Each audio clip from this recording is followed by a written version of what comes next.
What's up everybody? This is GreyMan here. How are you guys doing today? I hope you guys are doing well. Well, I decided to do, I know everybody's freezing out there and it's like everybody's getting snow and it's ice cold. Well, here in Florida, I mean, it's like 55, 60 degrees. It fluctuates in there, but it's not terribly cold. So in today's video, I kind of wanted to go over gardening. And what I mean by gardening is for people that are either new to gardening or thinking about gardening. They have a small space, they live in an apartment, stuff like that. I kind of wanted to go over stuff that you can grow that's really, really easy for you folks to grow. Let's say like peppers. I got some, these are starting to turn, but I grabbed them a little earlier. I'll let them, ripen inside the house where it's a little bit warmer. And then we'll cut them up, and then most likely we'll freeze them is what we've been doing. Some of them will dehydrate. As you can see here, this plant here, I got a lot of red pepper or Thai chili peppers to do, and these are some of my red bell peppers that I pulled off, and I've just barely broken the thing, so we got a lot to go. But anyways, for you guys that are, let's say you got this gardening season coming up and whatnot, what I wanted to do is kind of, if you want to jump into gardening and become a little bit more self-sufficient and have stuff that where it's coming from versus going to the grocery store. How times are crazy right now. It's best to kind of grow your own food as best as you can.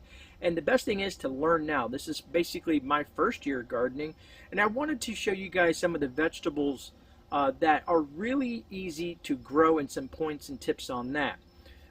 So I had like this a bunch of stock footage that I was going to add to this, so I figured I'll run that while I talk over it and kind of go over some quick. I think I have 7 or 8 vegetables, and of course there's the list that goes way beyond that.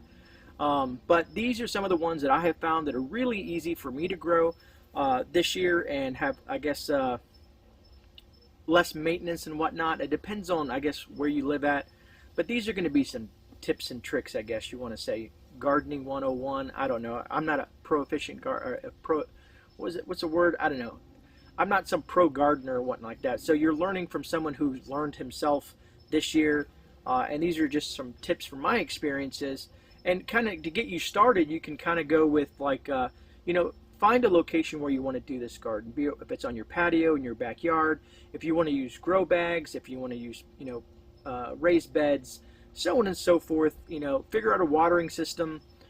You also, to me personally, you want to spend every day, I like to spend every day, especially now it's late afternoon, in the garden. It's like that golden hour, that beautiful sun is coming down, at least in my area here in Florida, and it just has like that nice vibe. I got my cup of coffee sitting over here, and I'm just relaxing, harvesting some of these peppers off these plants. And I got my own little, I have little gadgets that I like to use for for cutting these things off and whatnot. But anyways, and just plan it out and plan to spend each day a little bit of time in the garden, checking things, looking for bugs, making sure everything has the nutrition that they need, and stuff like that. So anyways, we're gonna go ahead and dive into this video, and of course, I always like to see from you guys. Drop something in the comments. Let me know things that you've come across if you're just getting into gardening, or if you're an experienced gardener. I'd like to hear from you down in the comments, because I've learned a lot from you, the viewers, who have been at this a lot longer than I have. All right, so this is GreyMan, and we're going to jump into this video now. I'll see you guys here shortly. All right, so let's kind of get into this topic. Vegetables that pretty much even new gardeners really can't mess up. And I kind of want to reiterate a couple things. Location. Find the location that you want to plant your garden. Be it if it's on your porch or on your backyard or in a covered area, wherever that you so choose to do so. A couple things that you want to do is, make sure they get plenty of sunlight and protection from the wind. Take into consideration the garden's proximity to water. Make use of the space that you have. You can grow veggies in raised beds and in containers, even stuff like hanging baskets and vertical gardens, and there's really a lot of ways to make efficient use of your space. Try not to think of like gardening as normal as like a farmer's garden, where they have rows and rows and rows of things. You're on a smaller scale.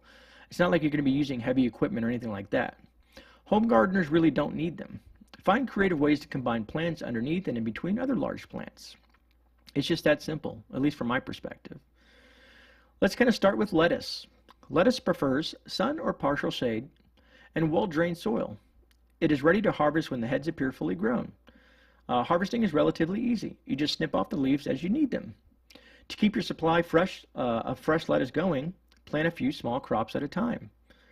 To me, lettuce, especially in the cooler time frame, it grows relatively well. Let's move on to green beans. Green beans come in many varieties, and most are super easy to grow.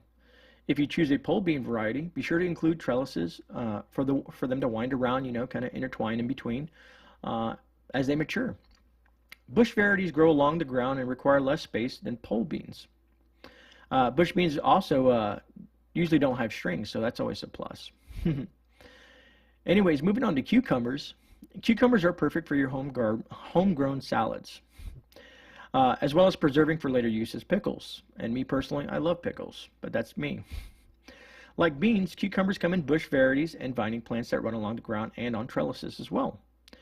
Cucumbers prefer full sun and well-drained soil. They grow relatively quickly, so you kind of need to check your vines daily. Basically, to remove the fruit, you can cut the stem right above the fruit with a knife or clippers, because pulling them off may damage the vine, and that's the last thing you want to do. Moving on to zucchini. Squash plants, as most plants, like full sun and well-drained warm soil.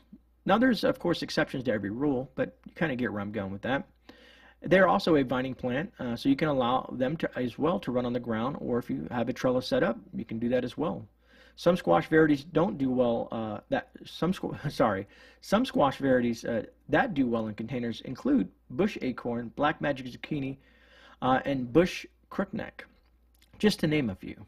Now moving on to my favorite, peppers. Man, do I love peppers, and they're just so easy to grow, and they are just heavy producers. At least for me, they are. These aromatic plants, including like the jalapenos, the bell peppers, banana peppers, cayenne peppers, and Thai chili peppers like I have, love the heat.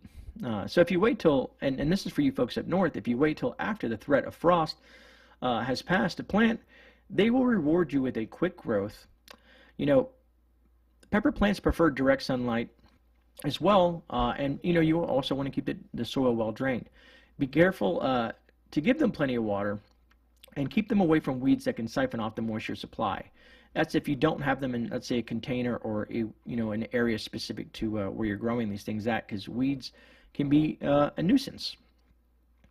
Kind of moving on from peppers, let's dive into tomatoes real quick. Tomatoes is, tomatoes, fresh off the vine tomatoes, it just seems like they just go hand in hand with just that taste. Tomatoes to me are one of the mainstays of a home garden. In fact, there's really no comparison in a taste between a homegrown tomato versus store-bought. Plus, tomatoes are very versatile. You can use them as is, like if you're just pulling them off and using them for dinner that night. You can freeze them, or you can possibly can them for later use. There's just so many different things that you can turn it into, and sauces and different chutneys and things like that. But tomatoes are very versatile. And tomatoes you can kind of start indoors roughly 4 to 6 weeks before, let's say, your last frost date. Or you can purchase seedlings, whatever's more convenient for you at one of your local nurseries or whatnot. Plant tomato plants in areas of full sunlight and also that soil that drains relatively well. Tomato leaves can turn yellow for several issues, let's say like watering issues, either too much water or too little water. Or one of the big issues is lack of nitrogen. Something that I learned from one of the viewers here on the channel is if you add bone meal around the base of each plant, it helps solve that nitrogen shortage. Now, these are just to name a few of the vegetables that I feel that any new gardener can grow without really messing them up too bad. But you can also do stuff like okra, pumpkin, sweet potatoes, or your standard white potatoes. Idaho potatoes, whatever you guys want to call them, But honestly, to me, this is something that you can do with the entire family. You can learn from it. There's just so much things to becoming self-sufficient by growing your own garden. So if you guys enjoyed this video, if you don't mind, please give me a thumbs up. I truly appreciate that, especially if you found anything informative about it. All I want to do is spread the word about self-sufficiency and being prepared, and just also kind of intermingling, spending time with the family. The more that you can bring the family into this, the better that it is. You get to A, learn something, B, you're becoming more self-sufficient, and C, definitely get to spend time with family, which is something that me personally, I truly care about. Well, I hope you guys enjoyed that video, and look forward to seeing you guys tomorrow on tomorrow night's live at, what is it going to be, 7 p.m. Eastern Standard Time. We'll dive into some topics and have a little fun, and we'll go from there. All right. I'll see you guys tomorrow night. Have a good day or good evening. God bless.